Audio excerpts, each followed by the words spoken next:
vocês? Como é que vocês estão? Bem-vindos a mais um vídeo. Meu nome é Ana Cristina e hoje, gente, para falar de Cleópatra. When women ruled with unparalleled power, as warriors, queens, mothers of nations. A série Cleópatra, que já está disponível na Netflix, série documentário, né, podendo assim dizer, que tá chamando a atenção, que deu muita polêmica, né, até porque botaram uma atriz negra. Vamos falar de tudo isso daí, então sem mais delongas, vem comigo!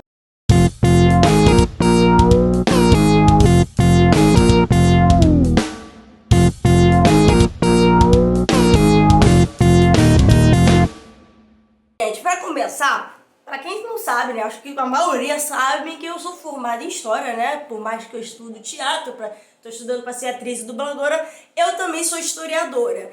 E eu vou falar uma coisa para vocês para acabar com essa palhaçada dessa polêmica que deu em questão da Cleópatra, a série ter botado a Cleópatra negra. Gente, desculpa falar, mas a Cleópatra provavelmente ela era negra. Né? Lembrando, gente, para quem também não sabe, né, o Egito fica na África, tá? O Egito, ele faz parte da África.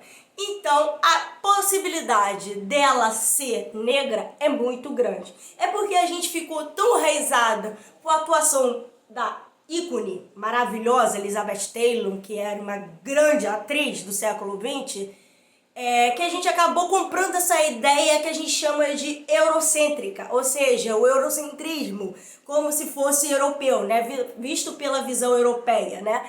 Então, gente, a Cleópatra, ela era ptolomaica, né, o pai dela era Ptolomeu XII, né, mas a gente não sabe as raízes da mãe dela, por exemplo, ou da avó dela. Então, há possibilidade, historiadores acreditam que talvez a mãe dela, propriamente, seja uma egípcia mesmo, né? É que assim, os Ptolomeus fazem parte também do Egito, né?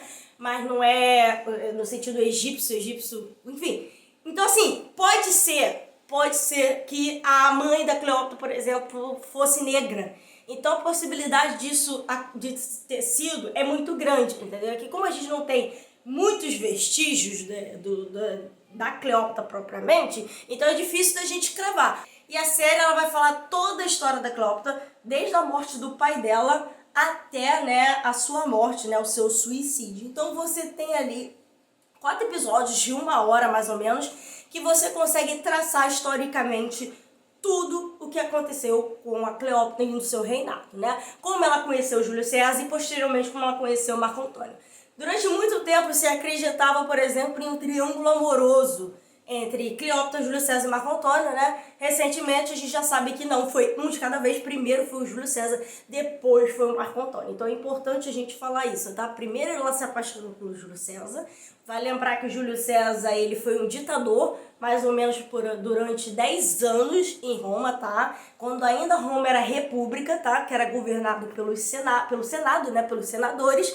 Então o Júlio César, ele se tornou um autocrata, né? Um ditador que governou por mais ou menos 10 anos Roma. E ele tinha essa parceria com Cleópatra, né? E meio que ele ajuda ela a entrar no poder, né? Porque ela casa com o irmão dela, o Ptolomeu XIII, porque, gente, naquela época Game of Thrones pegou a ideia de irmãos se casarem no Egito, tá, gente? Porque era muito comum irmãos se casarem, né, para dar continuidade à dinastia faraó daquela família, né, daquela dinastia propriamente falando. Então era super normal você casar com teu irmão. Só que o irmão dela tinha um conselheiro que estava querendo dar um golpe na Cleópatra. Então a Cleópatra meio que foi jogada de lado por causa desse conselheiro que manipulava o irmão dela e assim ele governava. Então o Júlio César, ele consegue botar a Cleópatra de novo, né, no governo, no centro de tudo,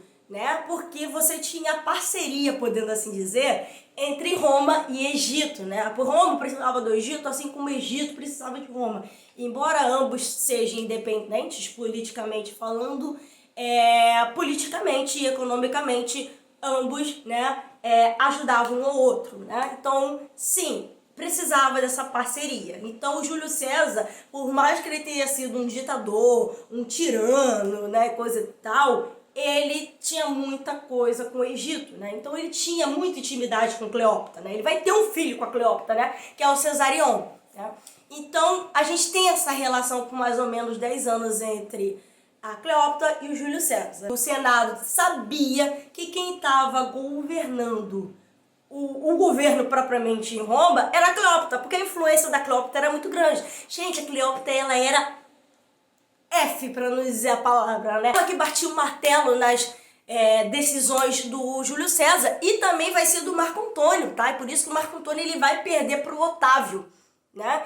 E porque a influência da Cleópatra, politicamente falando, como governante, era enorme. Então, tanto o Júlio César quanto o Marco Antônio, cada um no seu reinado, cara, quem vai bater o martelo do que fazer na política era a Cleópatra. Então muita gente, principalmente o Senado propriamente, né, que o Senado ele comandava a República, não vai gostar disso, né? Uma mulher chamada de feiticeira governando Roma, não, isso daí estava totalmente fora de cogitação.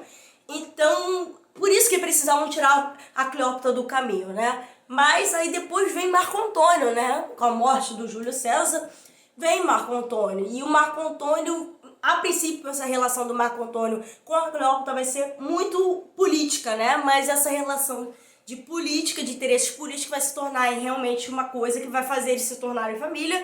Ela vai ter 3 filhos com ele, 2 gêmeos, e depois um outro menino, que é o que a gente chama do Ptolomeu o Ptolomeu 15º. A única coisa que ela não fez e que eu acho que talvez poderia ter salvado o reinado dela, não sei, a gente fica muito no e se, né? Foi que o Otávio chegou para ela, né, que vai se tornar posteriormente o primeiro imperador romano, chegou para ela assim, ó, eu te garanto você governar o Egito quando eu governar, né? Você e seus filhos vão estar seguros, você vai governar o Egito, em troca tu vai matar o Marco Antônio. E ela não faz isso, porque ela realmente gostava do Marco Antônio, né? Então talvez se a Cleópatra tivesse, de fato, matado o Marco Antônio, quem sabe o governo da Cleópatra fosse maior, propriamente falando, né? Hoje, historicamente, a gente sabe que a filha dela, né, um dos gêmeos, né, a filha, ela sobreviveu, se tornou uma rainha africana na África, não propriamente no Egito, mas uma rainha africana, e que ela governou e meio que assim a gente ainda tem um legado da Cleópatra por causa dela, né? Os meninos a gente não sabe de fato o que aconteceu, sabe que o Cesarion, que era filho do Júlio César, foi morto porque o Otávio mandou matar, porque Cesarion tinha o direito de brigar pelo trono de Roma, né? Porque ele era herdeiro legítimo de Júlio César.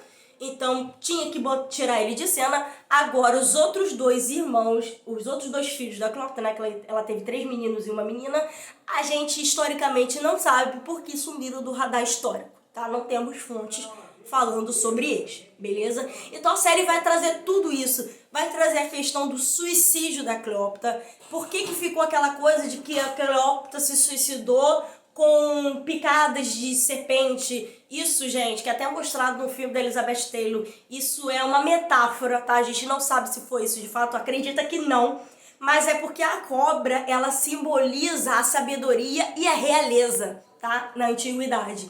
Então, por isso quem vai ter essa ideia da Cleópatra morrer com serpentes vai ser o Shakespeare. Sim, gente, o William Shakespeare. Então, ele, quando faz a peça Cleópatra, ele vai pegar essa ideia das serpentes picando ela morre por causa disso. Mas, provavelmente, não foi assim. A grande possibilidade dela ter pego uma comida envenenada e comeu, e deu também para as empregadas, que as empregadas morreram junto com ela, é muito grande. Então, não, provavelmente não foi picada de cobra, e sim uma comida, né, alguma fruta, propriamente falando, que elas comeram e com isso, né, elas morreram envenenadas. Mas ela, inclusive, ela já estava em exílio, tá? O Otávio Augusto já tinha pego a Cleópatra já estava presa pelo Otávio, então não tem aquela questão que a Cleópatra se matou antes do Otávio chegar, coisa e tal, não, tá? E historicamente vocês vão gostar muito de assistir, porque a gente precisa mais falar de personagens assim como a Cleópatra, por exemplo, né?